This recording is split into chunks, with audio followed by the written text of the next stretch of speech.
Good evening, I'm Mike Knetter, and welcome to the UW Now Livestream series, where we normally bring you experts from the UW community to talk about the COVID-19 crisis. Tonight, we're switching gears a bit. We're going to talk about another issue that's reached fever pitch in the wake of the killing of George Floyd and its implications for us. What can we do to build a more diverse and inclusive UW-Madison, and why is that important? Issues of access, affordability, and diversity have been central to higher education for decades. However, progress has been slow, especially in the upper Midwest. And tonight we're going to talk a bit about the journey to this point on our campus and the challenges and opportunities that lie ahead. Our guests tonight are Patricia Devine, Cheryl Gittens, and Eric Wilcots, three UW leaders who approach issues of diversity and inclusion from a variety of perspectives through their research, teaching, and program leadership. Each will give brief remarks, and then we'll take audience questions using the live chat feature, as we always do. Our first guest tonight is Patricia Devine, and she's the Kenneth and Mamie Clark Professor of Psychology and Principal Investigator of Prejudice and Intergroup Relations Lab at UW-Madison's Department of Psychology.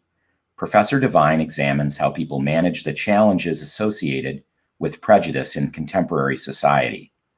Her seminal contributions include a previously unconsidered aspect of prejudice, the concept of implicit bias.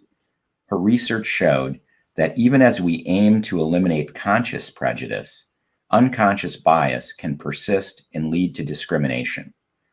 To give an idea of her impact on the field, her work has been cited by other scholars more than 28,000 times.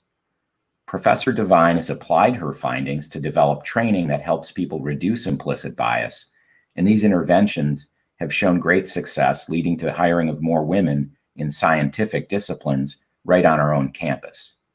Universities, corporations, Congress, and even the Marine Corps have requested her training, and she's taken her interventions to school districts in New Jersey, California, and right here in Wisconsin.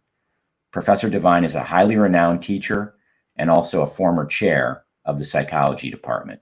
She received her undergraduate degree from the State University of New York and her master's and PhD in social psychology from Ohio State University. I believe this is the first time I have welcomed someone from Ohio State to the program. Professor Devine, thanks for joining us tonight. Tell us a bit about your work and its implications.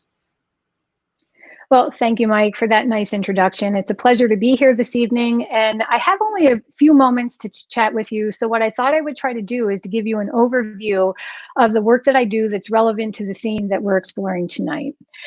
At its most general level, what I study is how people work to overcome biases that constrain the opportunities of, unfairly disadvantage, or otherwise diminish the experience of others. So let me share with you what the starting point is for my analysis. So at the outset, I would like to highlight the paradox of continuing bias among those who disavow prejudice, those people who think prejudice is wrong, and yet they find themselves having biased reactions. In making sense of this paradox, many scholars and lay people alike have pessimistically concluded that statements of rejecting prejudice are little more than lip service to politically correct norms. And although that might be true in some cases, I think such sweeping and pessimistic statements sell many of our fellow citizens short. Let me ask you a question at this point. Have you ever made a snap judgment about someone else, and then upon reflection, wished you hadn't? Maybe it was an assumption about a Black person not being capable or in an academic setting, or seeing them as being threatening, or maybe it was an assumption that a woman in a medical field must be a nurse rather than the many other possibilities of roles that she could fill. If you've done this kind of thing, you're not alone. These spontaneous, unintentional thoughts that are rooted in stereotypes pose quite a predicament for those who disavow prejudice. So why might these biases persist among those who are committed to being egalitarian? Well, one of the things that I argue is that because of early and frequent exposure to stereotypes, we're conditioned to associate, to link specific traits, characteristics, and behaviors with certain social groups. These kinds of stereotypic messages are embedded in the very fabric of our culture. If we look at media, if we look at messages we get directly and indirectly from parents, from teachers, from peers, and others, we find that we are inundated day in and day out with these kinds of messages, and that the consequence of this frequent and early experience is that these types of associations become the default ideas that come to mind when we come in contact with people from other groups. I liken these to habits of mind that arise spontaneously and can influence our thoughts and behaviors without our intentions, actually in violation of our intentions, and often in ways that we don't notice, that we're not aware of. The key issue here is that these unintended thoughts can lead well-intentioned, well-meaning people to be unwittingly complicit in the perpetuation of discrimination.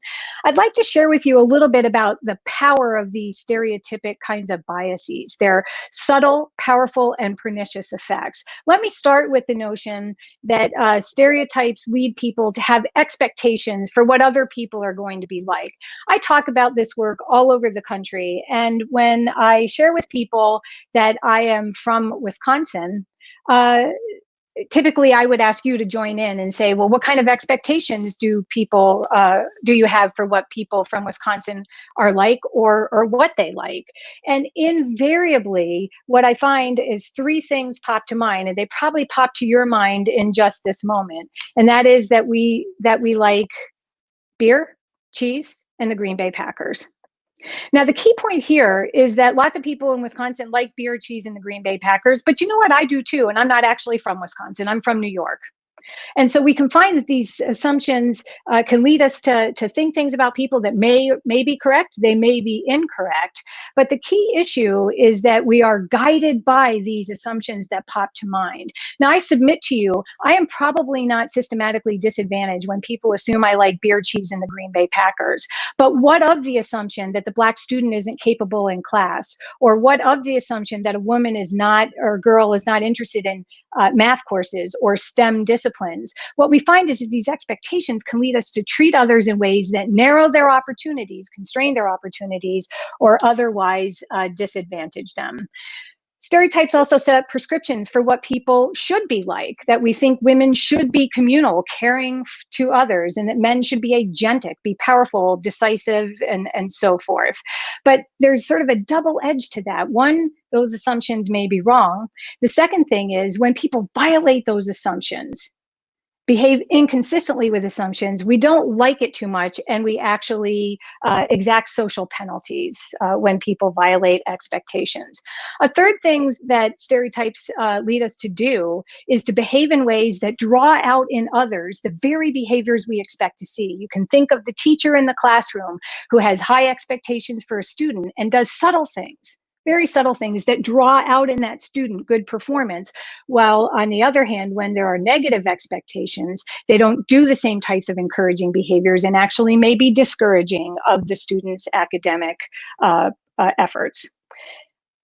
A second thing that I want to suggest is that these subtle, powerful, and pernicious effects persist because we don't tend to process evidence rationally.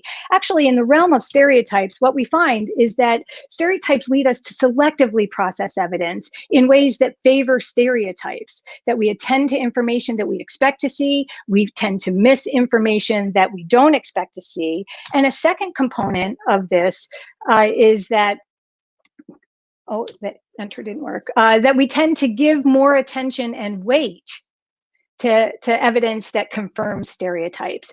When you take all of these ideas together that we're attentive to, and we weight evidence and we miss evidence that doesn't support stereotypes, we see that the stereotypes continue to get reinforced in our minds that set people up to have them be those default habits of mind that lead them vulnerable to making judgments about others in ways that conform to stereotypic expectations.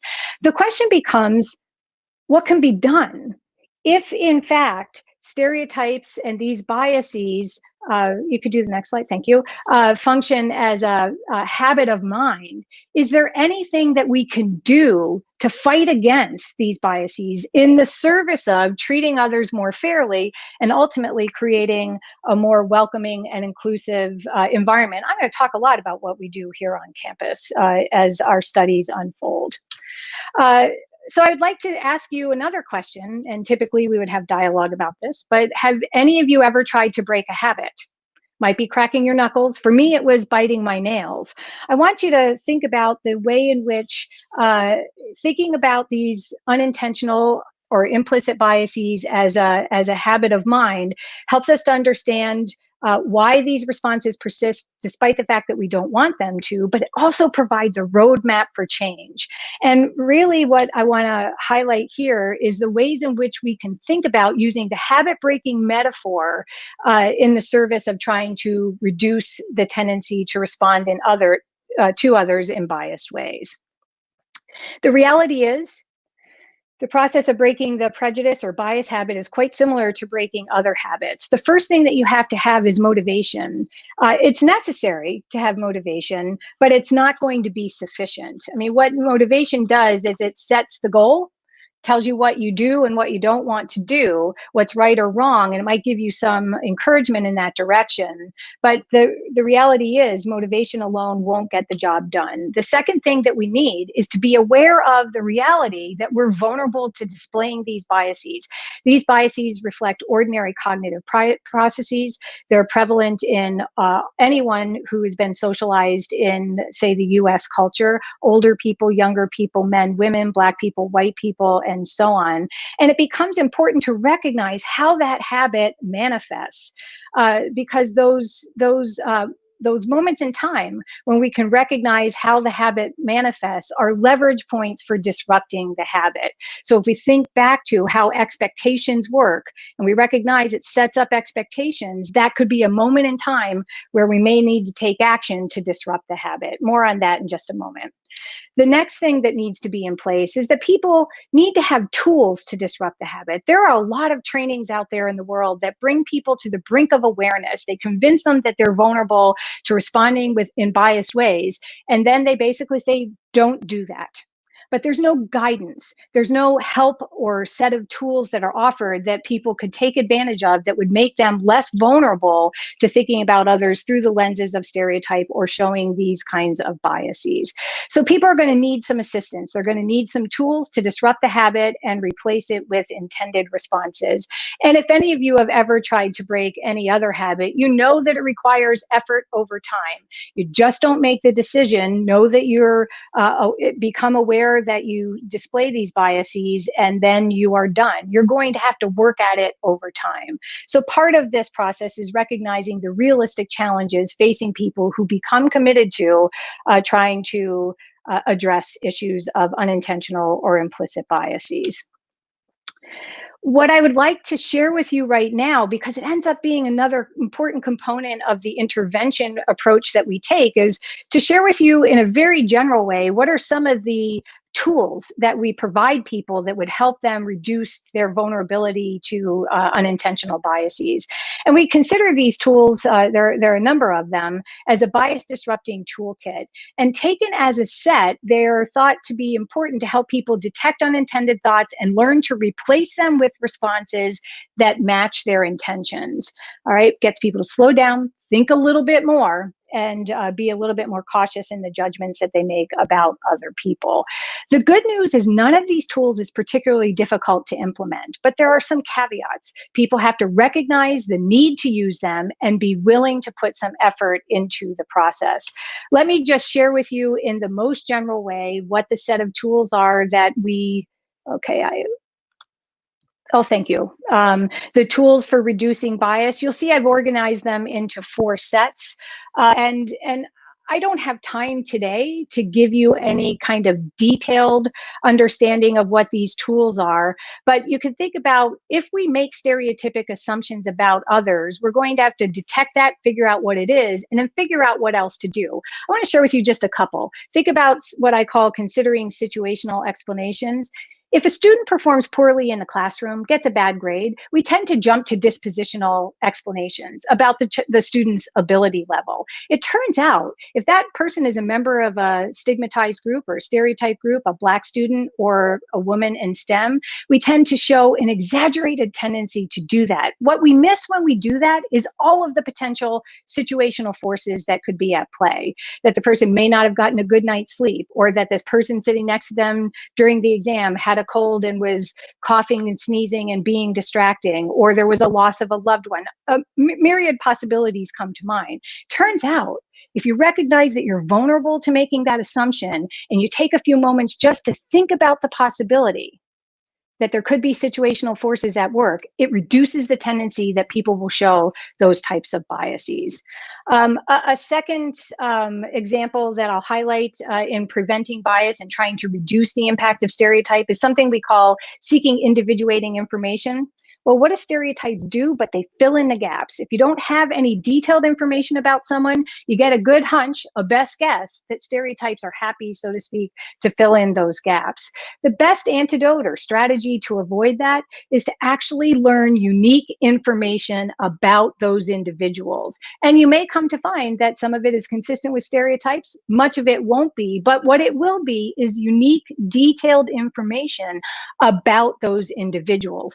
I'll just use those 2 examples to illustrate the way in which we're taking note of the vulnerability to responding with bias and finding alternatives that allow us to treat people more fairly than would be the case if we were not attending to these tools. Let me just quickly share with you some of the evidence supporting this bias habit breaking approach. I'm a researcher. One of the things I'll share with you is the approach that we take in addressing these issues and testing the impact of this bias habit breaking intervention is we conduct randomized controlled experiments, which simply means that we're randomly assigning individuals or groups of individuals to receive the bias habit breaking intervention or to serve as controls. We need to have that kind of comparison. They have a 50-50 chance essentially of being in the intervention or in the control group. We then measure outcomes that should change if people pursue the goal of reducing bias and increasing or creating inclusion. And we make sure to do this over time. So we're not going to look only immediately after we introduce this information, but we're going to follow people up over time, some weeks, some months, and sometimes some years later to evaluate the impact of the intervention. And so let me just give you such a brief sampling of some of the findings that illustrate at the individual level, we see changes consistent with this approach being beneficial. When we look at the extent to which people come to understand discrimination as a serious and important problem worthy of their attention and effort to address, something we call concern about discrimination, what we find is that before we randomly assign people to the intervention or the control group, what we call baseline, you can see on the x-axis, the intervention participants and the control participants are equally concerned about discrimination. But when we look over time, 2 weeks later and 6 weeks later, our control participants don't change at all. And we see an increase in the extent to which those who receive the bias habit breaking intervention with all the elements I talked about earlier are increases in the extent to which they're concerned about discrimination. 2 weeks later, it extends out to 6 weeks, and we have data showing that it lasts out to 2 years. The same can be said of awareness of bias in the self. That turns out, as I argued, to be an important leverage point. We have to be aware of when we're vulnerable to bias. And at baseline, our research participants do not differ. The control participants, again, do not differ over time. But the intervention participants increase in the extent to which they are tuned into and noticing bias in themselves by week 2 that maintains out to week 6. We've also looked at the extent to which students on campus, those were student data, and the context was race bias.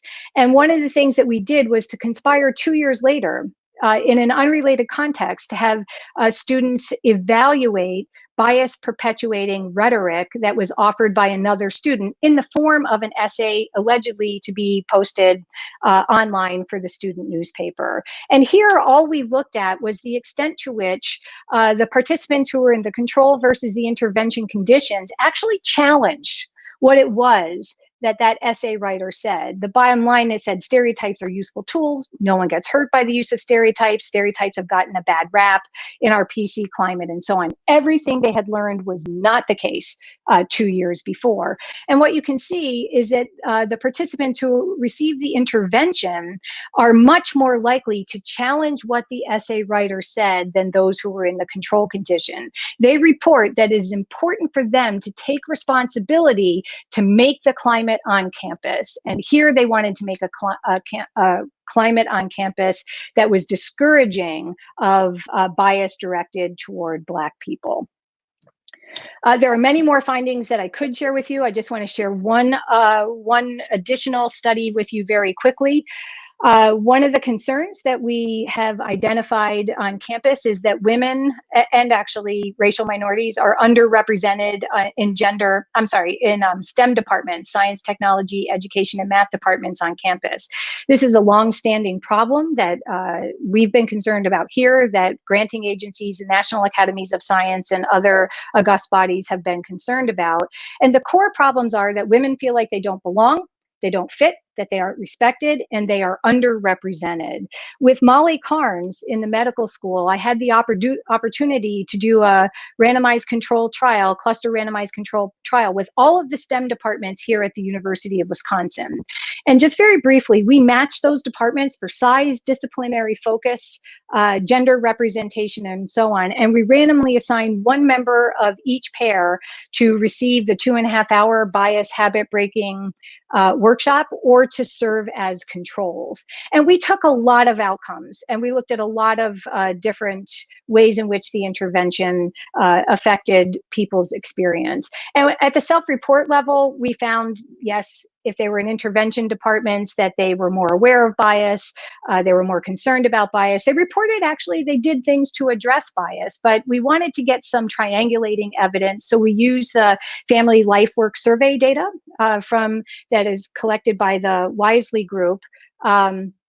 And we were able to establish that, in fact, we altered the climate on campus, that intervention department faculty members, women and men, felt like they fit better, they were better respected, they could raise issues of what have been historically gendered issues of taking care of family members and not feel stigmatized. But let me leave you with one final observation. We looked at the extent to which this type of intervention could alter the representation of women in these STEM departments. So what we did was to get hiring data from HR, and we looked in the 2 years before we ran our experiment, the rate at which women were hired, and they did not differ for intervention or control departments. About 32% or 33% women were hired.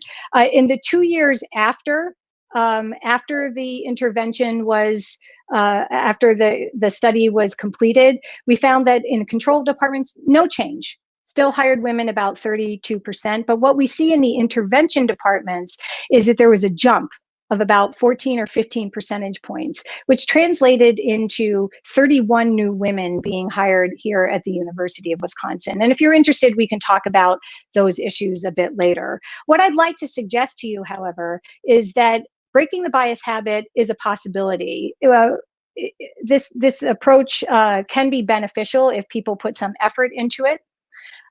We can expect that it's a process. During the time, just like breaking any other habit, you might slip up. But if you stay committed and you return to the strategies, you practice them, although they could be hard at first, they too can become automatized and people become much more efficient at recognizing bias and doing something about it. Let me leave you with two thoughts. People, individuals, can become powerful agents of change within themselves and within the social context and organizations within which they work. And individual change, I think, can be an important step to or companion to institutional change. And so I'm excited to hear any reflections that people have. And let me just thank you for attending. And I look forward to the comments from my colleagues and any discussion we have afterwards. Thank you.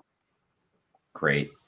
Thank you, Trish, for that great presentation. You know, it's certainly got to be the case that when you add up the unconscious bias of many, many people, you can have a major culture and climate problem anywhere, even with the best of intentions. And so thanks for that important work.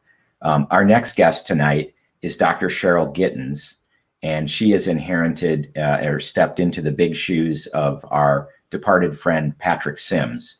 Cheryl is the interim Deputy Vice Chancellor for Diversity and Inclusion and the Chief Diversity Officer at UW-Madison.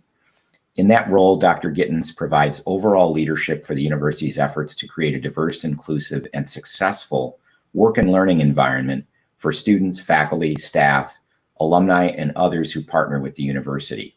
She works with schools and colleges and other administrative units across the campus, while also supervising the key diversity units, and there are many, that comprise the Division of Diversity, Equity, and Educational Achievement.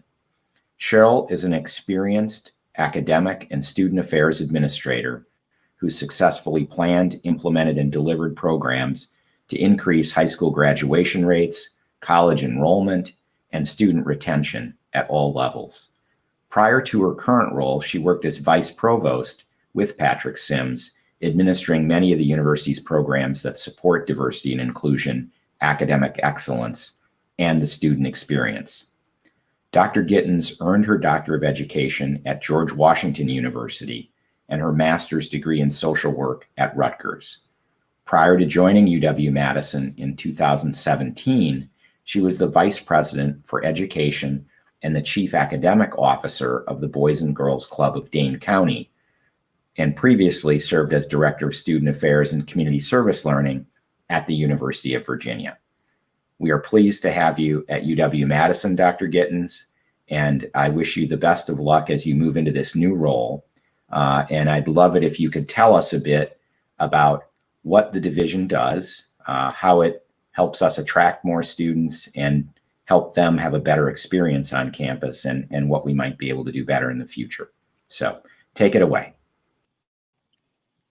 Thank you, Mike, for that kind introduction. And I also want to thank Dr. Devine for her exceptional and challenging research that really helps us all take a look at ourselves and how we contribute to the world in our thoughts and behaviors. The fact that we're engaging today virtually is evidence of the challenges we are all facing in these times. From a global pandemic to national unrest to the absence of diverse representation in institutional messaging, we are all challenged. So for the next few moments, I would like to share with you how the Division of Diversity, Equity, and Educational Achievement has been working to build an inclusive campus since our division's formation in 2011. The Wisconsin idea is an important context for all of this. For the university to fulfill that mission and improve the lives of people throughout Wisconsin, we must confront and dismantle racism and other forms of inequity. And we must acknowledge and stay true to the university's diversity statement. I want to share it with you. Diversity is a source of strength, creativity, and innovation for UW-Madison. We value the contributions of each person and respect the profound ways their identity, culture, background, experience, status, abilities, and opinion enrich the university community. We commit ourselves to the pursuit of excellence in teaching, research, outreach, and diversity as inextricably linked goals. The University of Madison fulfills its public mission by creating a welcoming and inclusive community for people from every background, people who as students, faculty, and staff serve Wisconsin and the world. Our student programs in the Division of Diversity continue to address the challenges associated with recruitment and retention of underrepresented students and their sense of belonging at UW-Madison. Our programs account for close to 50% of the university's diverse student population. These programs represent the jewels in our crown. as they attract and retain and provide community for some of our best and brightest students. I'm going to go through them all because it's important that you know about them. Our Mercille J. Lee Scholars Program, which administers the Chancellor Scholarship and the Powers Knapp Scholarship, is for high achieving scholars from historically underrepresented groups. This program has been at the university for 30 years, and it consistently exceeds, these students consistently exceed the university's overall 6-year graduation rates. These are some of our largest student programs and some of our most talented graduates and alumni that we can showcase and highly speak of as UW Badgers. You may not know that the UW-Madison was not only the first public institution to join the Posse Foundation in 2002, but we're the largest Posse partner in the United States, with programs coming from Chicago, New York, Los Angeles, and Washington, D.C. This national partnership has assisted us in identifying public high school students with extraordinary academic and leadership potential who might otherwise be overlooked by the traditional college selection process. And we're happy to partner and bring more than 180 students to our campus. Our People program provides academic support services to students beginning in middle school to help them prepare for, be admitted to, and succeed in college. In 1999, People began with 66 high schoolers in Milwaukee, and now our program supports more than 1,000 Wisconsin students.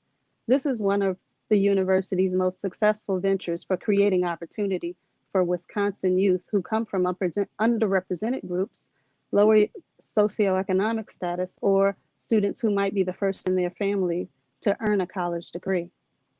Our First Wave scholarship program is for talented incoming students to earn a college degree while we use the aesthetic of hip hop culture and the arts at a Research One institution to galvanize the 3 A's, arts, activism, and academics, as a driving force to cultural and social change.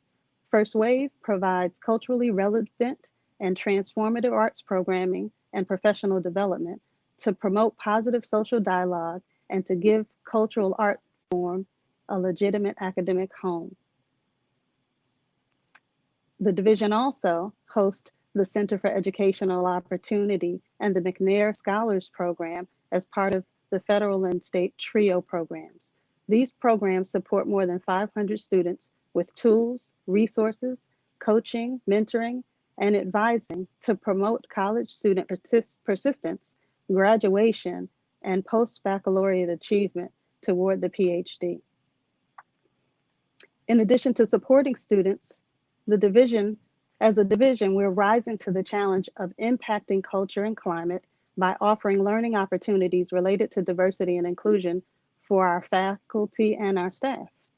One way we do this is through our annual diversity forum, and also through our learning communities for institutional change and excellence, both whereby faculty, staff, and students can participate in sessions and discussion groups to increase cultural competence and awareness. Given the fact that research indicates underrepresented student success is impacted by seeing faculty and staff of color on their campuses, we're also engaged in efforts toward that end. Thus, our Target of Opportunity program was established to attract and increase the number of underrepresented faculty here at the university. To recruit and retain diverse talent, we also know that building community for faculty and staff are also salient. Thus, we established affinity group gatherings where faculty and staff of color and the LGBT community can connect off campus over fellowship and food. We've been doing it for over 2 years now, and we're finding great success and some real interest in making these formal part of our community and our culture. It is critical for the division to work to impact both the culture and climate of the institution to ensure our campus is welcoming and inclusive. We know we still have work to do in this area, thus we are diligently working toward that end. While delayed by COVID, we will launch our second campus climate survey in 2021. with our first being completed in 2016. And we'll use this survey to tell how far we have come in ensuring that students feel welcomed and safe here on our campus.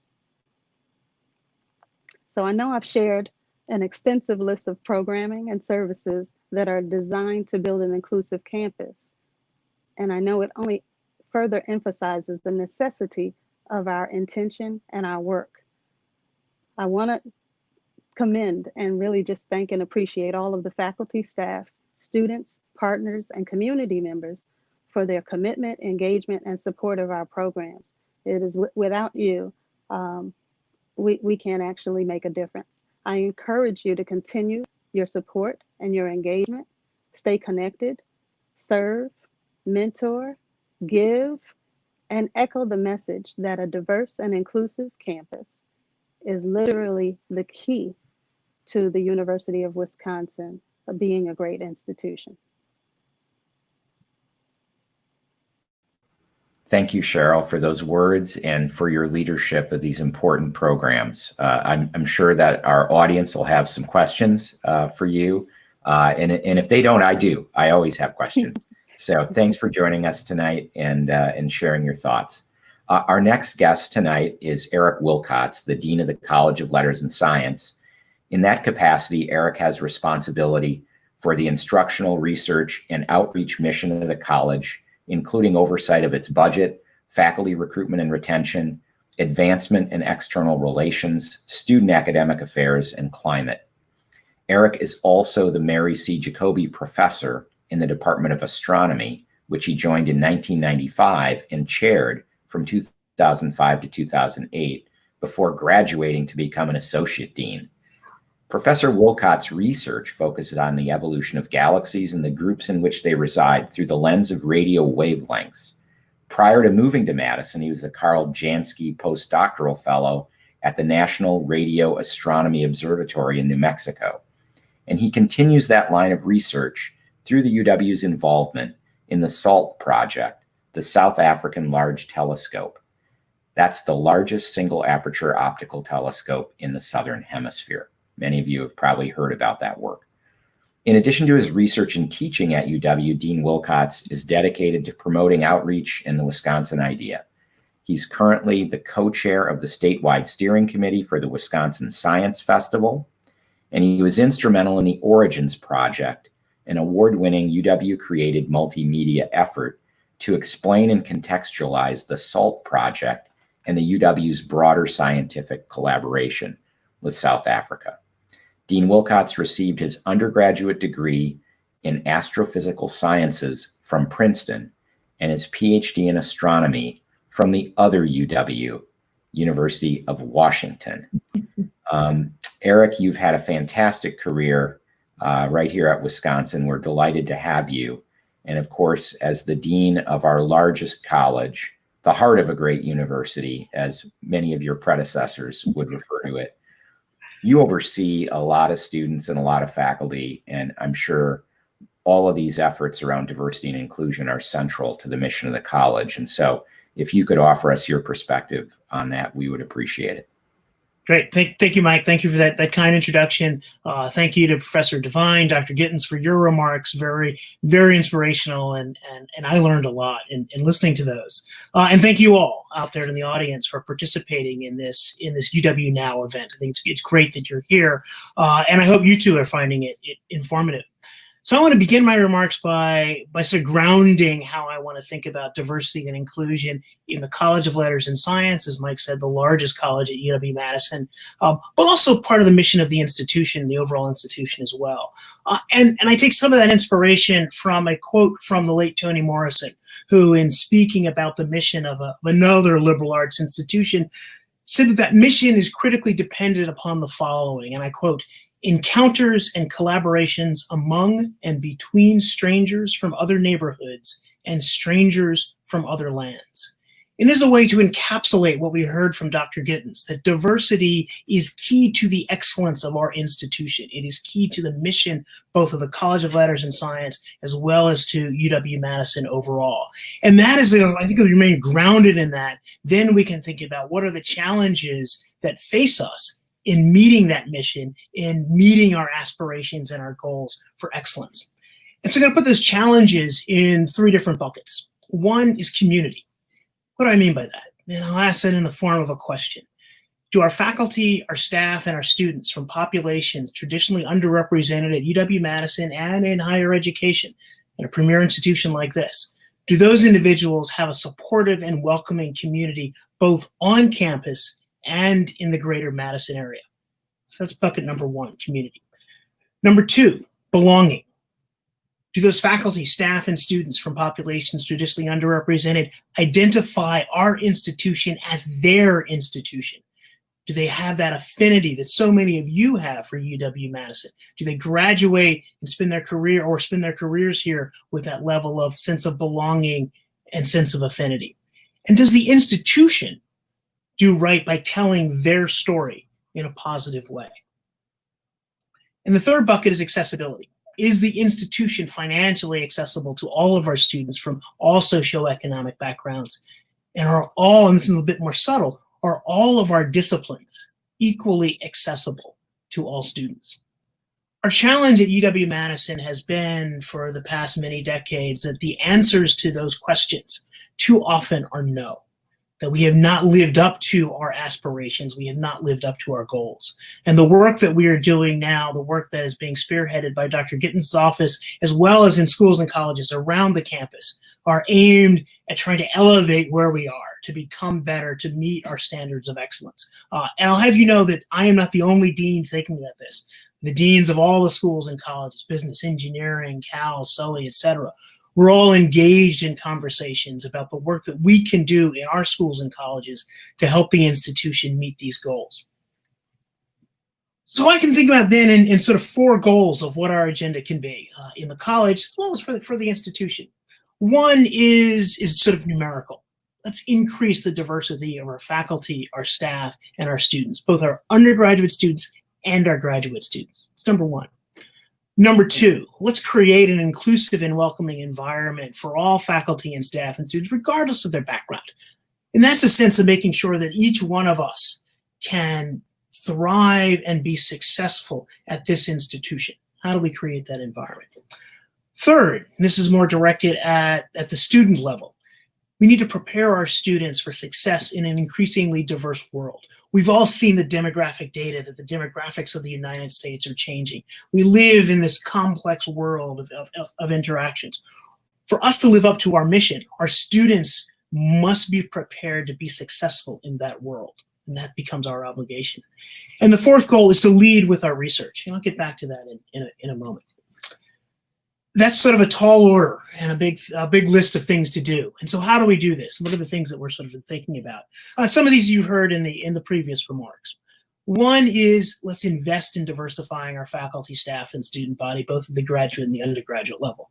Dr. Gittens gave an example of that at the faculty level with the Target of Opportunity program that enables departments to start thinking strategically and identifying individuals that they want to recruit into their disciplines. A couple of successes of that. One I'll mention, our Department of Geoscience recruited a faculty member early in the top program. She won a MacArthur Genius Award, basically just as she was arriving at UW-Madison. So this has been a successful program. But part of doing that, part of investing in diversifying our faculty, our staff, and our student body is that we need to help our departments redefine what excellence looks like. Many are stuck in old ways of thinking about it. And I was joking when I was an associate dean, as Mike said, graduated to the associate dean, speaking with one of my department chairs about the hiring they were doing in the department. And I mentioned to him, and looking at the last few hires that they had done a really, really wonderful job of hiring PhDs from Berkeley. The 3 previous hires had all come from one institution, and 2 of them actually had worked with the same advisor. That is not the way we go about increasing diversity in our faculty. And so we need to make sure we're helping our faculty redefine what excellence looks like in their recruiting. This is going to be true at the graduate level as well. Along with that, we need to broaden our vision of where we find talent. We need to open our eyes to that broad array of institutions where we can find talented individuals who will thrive here at UW-Madison, the faculty level, and our staff, our academic staff, as well as our graduate student bodies. And as I sort of hinted, this is going to require a more intentional and more strategic approach to our recruiting. The days of to quote the movie, "If you build it, they will come." The days of us just raising the flag of UW Madison and attracting the best and the brightest talent, diverse talent, those days are gone. There's too much competition. So we've got to be intentional. We've got to be strategic in how we recruit talent to the institution. Second thing that we need to do is we need to examine and change what we're doing in the classroom that perhaps hinders the success and sense of belonging of too many of our students of color. This is going to require that we work with our instructional staff, our faculty, our academic staff, our TAs on professional development so they can learn the approaches and the techniques to be more inclusive in their teaching. I'll give you a simple example of what I mean by that. Many of us, myself included, as we teach a class, we're going through the course of the semester, we might assign a group project. The default is look out at the students and say, okay, you all form yourselves into groups of 3 or 4 and work on this project together. The natural tendency of that kind of direction is that a set of students who are familiar with one another will get together and bond together and form that group. The student who doesn't have that benefit because of their where they're from or what they look like, they don't join into one of those groups, and that group forming becomes more difficult. That belonging in that group becomes more difficult. So our faculty, our staff, and our teams need to learn the techniques to be more intentional, more strategic about an assignment like that. So that's just one sort of simple example. The other thing that I think we need to do is invest in our future a bit more. And this is sort of playing the long game as the role of a leading institution in changing the conversation in the country. We have a population of graduate students, many of whom are going to go out and be leaders in their discipline. They're getting their PhDs from UW Madison, and many of them will be professors at various institutions. Let's take this opportunity to prepare them to be leaders and agents of change in their disciplines when they go out in the world. Nothing would give me, I should say nothing, but a great sense of pride in 5-10 years from now, realizing that the people who are changing disciplines for the better are all UW Madison graduates. Right? That's the sort of thing that we want to see. How do we think about preparing our students for success in an increasingly diverse world? Part of that is at the curriculum level. We need to examine our curriculum and make sure we're doing the right things by our students. We have a long-standing ethnic studies requirement that all students must complete. Campus is in conversations today about how to bolster that requirement, increase it, and make it more meaningful and make it more real so our students get real competency to be able to go out into this diverse world. And that's something that we need to do. Our great program in the College of Letters and Science, SuccessWorks, has pioneered a program called Diversity at Work. It is aimed to make sure that the recruiters who come to our campus and the students who are getting internships and jobs are aware of the issues about diversity in the workplace and how to best navigate their way through those issues. Then I mentioned leading with research, and we had an example of that at the first talk of this session. We need to invest in our fantastic colleagues like Professor Devine and others in the Department of Psychology, in the School of Social Work and Economics, and the Institute for Research on Poverty, individuals whose research can guide us and help us understand issues of diversity, issues of racial justice.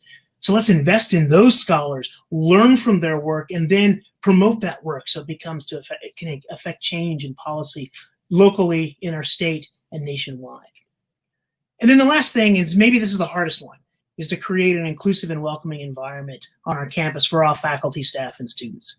Some of that is going to be requiring a change in culture and a change in the way we think. And we heard of Professor Devine's work as a key part, perhaps, of doing that. Increasing the overall diversity of our campus will help that. And I will mention that one of the hardest things, one of the most difficult things we're finding is how do we increase the diversity of our staff, because that's a key part of the conversation that hasn't gotten enough attention over the years. And I think we need to make sure that we do that. And then lastly, we also need to tell our story. We need to tell a story of our faculty, our staff, and our students from underrepresented backgrounds. We need to acknowledge them, celebrate them, and reward them for their great work. And so part of that is in our communications to you and to our stakeholders around the state and the country. So those are sort of the key things that we need to do. The last thing I want to mention before leaving some time for questions is, I think, another missing piece. And Mike hinted at this in his opening remarks. Our challenge at UW Madison of building an inclusive campus, building a diverse campus, building a welcoming campus, is a challenge that is shared by the state. if you look at the socioeconomic measures of maybe median family income, and you look at the gap between whites and blacks in this country, the largest gaps are in the upper Midwest, in places like Wisconsin and Iowa and Minnesota, Illinois. So our challenge is a challenge that the state faces as well. And I think one of the things we need to move into and think about and act on is that as we go about our business of building partnerships with our stakeholders across the state, particularly our stakeholders in industry, let's not just be partners on research and partners on recruiting students and creating job opportunities for our students, but let's be partners on addressing this issue of diversity and inclusion, both on our campus and in Wisconsin. The issues that we want to solve are the same issues that American Family Insurance or Epic or Cole or any of the great companies in the state of Wisconsin are also striving to solve. And I think we can do that together. And so I'm going to finish by saying, and I mentioned this to some of our alumni last night, I am fundamentally an optimist. And it's been said that 2020 is a remarkably difficult year, and it is a remarkably difficult year. But in my optimism, I see in the challenges of 2020 and the tragedies of 2020, we have an opportunity before us, an opportunity to recognize the history of injustice in the country, to recognize the issues of diversity and inclusion, and make a broader set of us aware of those issues and now participating in solving those issues. And so I think as a leading institution in our research, in our teaching, and in our service, we can go about affecting great change, and we can be leaders in this discipline and leaders in making this a better place. And so that's what gives me great pleasure to be at the College of Letters and Science, because I think I have a group of colleagues who are leaders in this discipline, and we're looking forward to moving ahead and getting Wisconsin to live up to our aspirations. So thank you very much for participating. Open it now for questions, and back to you, Mike. Great. Thank you, Eric. 2020 has been a tough year, but one of the good things about 2020 is you were hired as Dean of the College of Letters and Science this year. So that is cause for celebration. So, I'm going to ask the first question. And, one of the great things I get to do is interface with a lot of really successful alumni from the university. And we recruit new board members every 3 years. And this was a year we were recruiting new board members. And I was having a conversation with one of our candidates, and she had graduated from UW in 1970. And she remarked that it seems like we've made almost no progress toward a more diverse campus in 50 years. And, she knows a bit about it. She and her husband are back on campus regularly, both serving on boards of visitors here at UW. And so I have a two-part question. What would you point to as some of the progress that we maybe have made in terms of diversity or inclusion, or, having better experiences for Black students on campus and other minority students? And secondly, if you had a magic wand, what are the three things you wish we had right now that could help us make progress over the next decade? Because I think people are anxious for that. And, Eric, you alluded to some of the challenges, the state we're in, the competition, everybody's trying to work on this problem. But, what would you say? And, maybe I'll just start with you, Eric, and then Cheryl can chime in, and Professor Devine as well. Yeah. I think it's a great question. And it's one I hear a lot of people mentioning that we don't seem to have made much progress. The percentage of Black students on our campus is roughly the same as it was in 1969, maybe even a little bit less. But I do think where we have made some progress is that we are much more strategic. I think some of the things that Dr. Gittens mentioned on some of the programs that we've set up to try to attract, recruit, retain a diverse population of students have been successful. So we've made some steps there. I think we've made some steps in diversifying some of the campus leadership, and I think a couple of us are on this call to represent that. So those are a couple of areas of progress. Where we need to be better, and I think if you ask me for three things, and I think one of these is a priority of our new provost. We lag badly our peers in the number of Pell eligible students that are in our student body. And so to think about as I mentioned in one of my challenges, the accessibility of the institution to students from lower socioeconomic backgrounds, that's a problem. We need to solve that with scholarships and such things. So I would say scholarships, particularly for students of color, is something that we can lean on. And then I also say that we have to really work hard, as I mentioned, at diversifying our staff.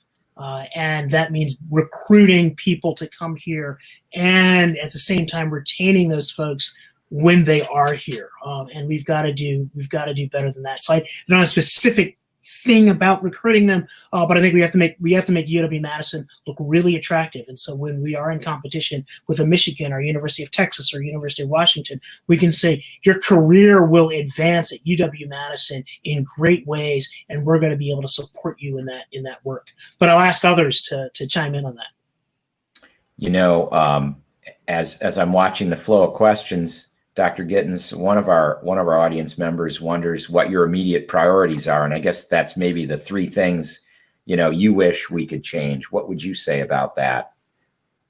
I appreciate the question, and I appreciate my community's patience in really building out and developing my priorities. I'm on day 12 of these new shoes, and I'm still real fine-tuning it, but it's very clear and transparent to me that the work that we're doing in the division is already the step forward we need to take. And one of my priority is taking that momentum and driving it forward. We've been putting a lot of energy in fine-tuning the structure of our student programming to ensure what we're giving our students is really cultivating excellence and leadership when they are on campus. And the energy we have made inside of our communities is being very strategic in identifying and cultivating that talent so that that talent can see its place on our campus. So what we're doing in the pre-college enrichment spaces is the right magic. And I think we're really fine-tuning what that curriculum looks like and how it really prepares our students to be competitive for entry at the University of Wisconsin or other system schools. And we're seeing great progress in the curriculum in the way that we're implementing it.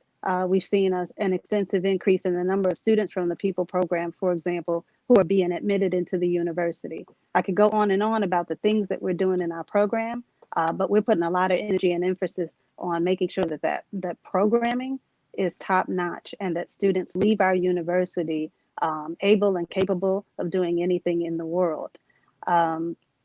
So that's one of my priorities. Another of my priorities is really focusing on the climate in general and the climate of the future by thinking about the ways we're engaging faculty and staff in understanding cultural competence in a way that helps them create a climate for our students to feel safe and comfortable. And so I'm putting a lot of energy in working with some of our institutional units like the Human Resources Office and other faculty members and colleges and divisions to really develop and build out a robust curriculum for faculty and staff to engage in diversity and inclusive education. Similarly, our Student Affairs Unit is doing the same in mandating that all of our students participate in our diversity and inclusion curriculum, our Wisconsin. And we want our faculty and staff to have that same type of experience to really set a standard for what our climate should be like, what our campus should be like, and the way we treat each other. We have a standard and we have a way to scaffold and build up that standard for all of our members. There are so many more priorities, but my most important priority is to really build up and support my team in the Division of Diversity, Equity, and Educational Achievement. They're really important to me. I know how hard they work. I know how they're committed to the work and the families and the members of our institution and our local community. And I want to support them to ensure that we can continue to drive their work and elevate it so that people know the value of our work and the value of diversity in general. That's great leadership. Yeah, there's a lot of coaching and nurturing that has to go on. Are there ways alumni can help with your mission, Cheryl? Oh, absolutely. I don't always want to go to pockets, but we know that many of the programs I named are scholarship programs, and they're really designed to help students who may not otherwise be able to afford a college education. And if they find the resources to afford it, they still need additional resources to be retained on our campus and engage in high impact practices that really make a difference. And so financing our programs is really an excellent way to help us. And each of our programs are in need of building up a robust fund so that we can bring more students to our campus, both from Wisconsin and from other parts of the world. But we also just need your time and talent. Our students are looking for mentorship. Our students are looking for access and opportunity to internships, to expanding their network, and to understanding how the world works. And so we love your engagement in the work that we're doing and sort of cultivating leadership in our students. Well, we will look for volunteers among our audience. I'm sure we can find a way to connect people in the live chat. Trish, a question came in for you specifically about any work that you might have done with law enforcement agencies or schools regarding unconscious or implicit bias training work. Yeah, that's a good question and an interesting topic. And I can tell you I have different sets of collaborations going on around the country right now with colleagues at a number of different schools in North Carolina and Florida.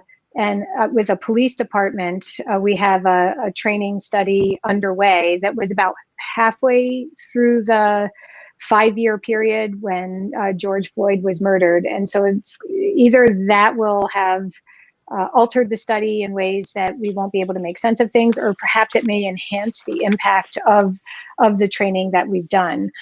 So I think it's really important to look at these different domains where it's possible to look at how we could improve students' experience in the classroom by altering the way that the teachers think and behave. I have a collaboration with a medical community in Delaware to try to look at the impact of this training on equitable healthcare treatments and outcomes. And so I think there's a lot of interest in trying to take this approach and look at its impact in a wide range of settings. With my colleague, Kristen Schutz, and our shared graduate student, Catherine Scott, we're embarked on a program of trying to figure out how to address these issues of bias early in development rather than waiting until they're adults where the biases are deeply entrenched. And so we have a program that we're exploring right now that engages parents in helping to deal with the challenges children find the kids show bias, but they don't always recognize it as bias, and they don't have the cognitive skills to kind of set goals and do the kind of self-regulation that's needed to correct the kinds of biases that they show. And so we've put together a parent-child form of the intervention. So we have all kinds of opportunities to look in different domains across different disciplines and organizations to look at the impact of this kind of training. Thank you. Question that I want to direct back to Eric, and I think Dr. Gittens may have something to say about it as well. You know, all of our courses, our education went online in mid-March, and it looks like there may be a fair amount of online delivery still this fall, yet to be fully determined, I'm sure, as circumstances evolve. But how does that impact the climate issues and our work in diversity and inclusion when everyone needs to go online? And I there may be ways that we could do some really positive things, but it may present real obstacles and challenges for us. Any thoughts about that, Eric? Yeah, and I think it is unfortunately largely not good news. I think of the impact of being online. I think because it limits those chance encounters that I think are so valuable for beating down some of the biases and bringing people together. I've talked to some of our colleagues who are teaching in some of the ethnic studies classes, and they feel particularly that their mission is now more challenging because the students aren't in the room together as they are teaching. On the flip side, it has, I think, provided a spark for us to be more intentional about how we set up our classes in order to bring together that interaction. And so I do think it has on many of our instructors, they're now investing a bit more in the techniques of building community in the classroom because they recognize they've got to be more intentional about it. It doesn't just happen automatically. And so I think that's the positive side. And I hope once we emerge from COVID, that some of those techniques will then be more prevalent in our coursework. But it is a challenge. We recognize it's a challenge. And so therefore we're trying to be intentional about how do we address that. Be nice to have some good habits built. Yeah, exactly right. Yeah. Dr. Gittens, any thoughts about how it plays into your work, that you do in the division and in the panoply of programs that you oversee? Yeah, definitely a lot of thoughts in that space. One of the things we had to do very quickly is really assess our student and staff's access to technical resources to be able to make the quick pivot to online instruction. And we have to understand that that's an important step we need to take in ensuring that our students can be successful. Do they have the resources that they need from wherever they are? And are they understanding the processes either to get access to additional resources or to just facilitate online learning distance from their peers or counterparts who are offering them support? There's so many more things to think about in this space, but we have to understand that this is a pandemic and people are actually struggling emotionally and potentially physically in this pandemic. And we have to prepare ourselves for supporting the other sides of this academic experience. We want students to bring their whole selves into our environment. And so we have to understand that holistic perspective when we're providing them with academic or educational opportunities.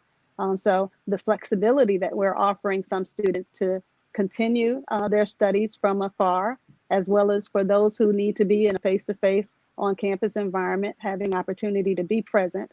I think that's an important way for us to show that we want to be an inclusive campus and try to meet the needs of our diverse community. Great, thank you. And a question I'll throw to you, Trish, before we wrap up here, and others can pile on after you. What resources would you recommend to someone who wanted to undertake some self-study about issues related to bias and racism?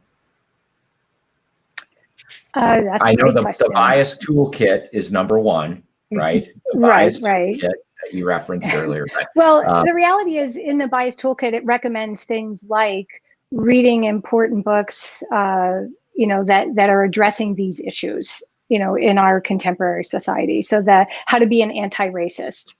Turns out when you read that book and it turns some ideas on its head for a lot of people, it gives that opportunity. And when you're reading by yourself, you get to stop and reflect and you get to think about these issues. So it's not somebody coming wagging a finger at you saying you're a bad, horrible person. You come to recognize some of the associations linking Black people with violence. Kendi had them himself. He had to confront those and he had to recognize them and see the negative impacts. And for him, it was a startling revelation in some ways that he had internalized some of that bias. But it helps other people to see that when you have these associations, not necessarily a moral indictment on your character, but the outcomes are not good. And so then you get the choice point. What are you going to do about it? And I think his book right now is very timely and it provides people with an opportunity to understand these kinds of issues. So exposure to people who are different from yourself, perhaps directly, if you can have contact and manage that. It's a little more difficult in the era of COVID, but there's a lot of reading and media that people can consume that can broaden their perspectives and broaden how they think about issues of bias and prejudice. And I think that's one of the biggest things that people can do. Try to create a bit of openness, be willing to explore, experience that discomfort, because it's not going to be comfortable all the time. People are going to feel uneasy about these things. And that's a moment where growth can occur and we can start to then think about what to do about them. We're going to continue our work exploring the implications of this approach, broadening what we're doing to think about, is it enough to be to have the goal of just being non-prejudiced. Maybe we need to be anti-racist. You know, you asked a question earlier. Sorry, I'm going to answer a question you asked earlier because I wanted to, and now I have the floor, so I'll do it. You said, what 2 or 3 things do you need to address these issues? I mean, one is resources, obviously. You know, for Eric and Cheryl to pursue the agendas that they're responsible for pursuing, we're going to have resources and redistribution of resources. And we have to be comfortable with redistribution of resources and hope more resources will come in. I think a second thing is we have to, in a very specific and intentional way, value the efforts that are made, not just by the people in leadership positions like Cheryl and Eric, but by encouraging all of us to capitalize on this moment where our consciousness was really raised as you watched as George Floyd was murdered, 8 minutes and 46 seconds. I mean, I've studied these issues for years. I don't know that I felt it in the same way as during that moment, and came to recognize that even when we're proposing that we care about these issues and we're committed to them, that we haven't taken enough steps. You know, Eric, I outlined a lot of steps, and Cheryl identified a number of programs that we're now pursuing. We need to maintain that focus. It can't be a moment. We've got to maintain this more as a movement, you know, over time. And then even, you know, reward in some ways that effort by departments and cross-department collaborations within the college, within units in the university, to ensure that this doesn't become a moment and we can have sustained action over time. So those are 2 things. I could come up with more, but I'll stop. Trish, we know you could. Dr. Gittens, would you like to recommend anything for someone interested in self-study? Maybe our Go Big Read book this year or something. Oh, definitely. I actually want to direct you to our division's website, wis.edu/diversity. We provide a series of resources so that you can engage in your own self-study and your own self-work, number 1. Number 2, we're having critical and important conversations on a national and local level. And so I encourage you to engage our last public forum, a call to action that will really give you some really critical resources around engaging diversity and even hearing from some of our talent and our alumni. And finally, we're going to engage in a conversation using white fragility as a lead into our annual diversity forum this October. And we want you to join us, and we want you to take an opportunity to engage that reading and engage a conversation that is really critical for all of us to explore to become the campus we want to be. That's right. We have Robin DiAngelo coming for the forum, don't we? Mm-hmm. Yeah, we do. We do. That's exciting.